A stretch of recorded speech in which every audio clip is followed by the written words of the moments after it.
ஆறுமுகம் சொல்லு கண்மணி. குடிச்சிருக்கீங்களா? கண்மணி பாப்பா கண்டுபிடிச்சிருச்சு. பயங்கர ஷார்ப்பு தான் நீ. என்ன ஆறுமுகம் இத்தனை நாள் இல்லாம வீட்டுக்கு திடீர்னு குடிச்சிட்டு வந்திருக்கீங்க? என்ன பழக்கம் இது? யார் கூட சேர்ந்து இப்படி எல்லாம் பண்ணீங்க? கேக்குறேன்ல, சொல்லுங்க. மெதுவா பேசு கண்மணி. அது ஒண்ணும் இல்ல கண்மணி. என் நன்மைகள் எல்லாத்தையும் நீங்க பார்த்தேன். ஆறுமுகம் என்னடா நீ அமைச்சிருக்கியா மருமகனாயிட்ட? பாட்டி எல்லாம் இல்லையான்னு கேட்டாங்க.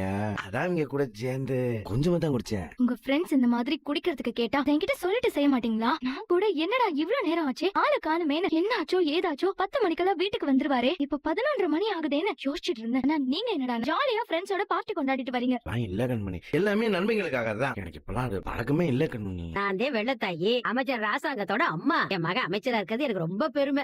அம்மா, இன்னைக்கு இந்த நாள் என்ன செய்யலான்னு நீங்க ஏதாவது திட்டம் வச்சிருக்கீங்களா?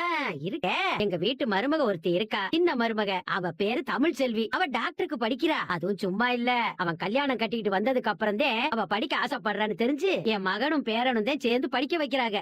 அதுக்கப்புறம் தான் 12வது பரீட்சை எழுதி பாஸ் பண்ணா. மருத்துவ நுழைவு தேர்வுல நல்ல மதிப்பெண் எடுத்து பாஸ் பண்ணா. சூப்பர். அவளுக்கு இன்னையில இருந்து காலேஜ்ல இந்த பரீட்சை எல்லாம் வைப்பாங்கல்ல, அந்த பரீட்சை நடக்க போகுது.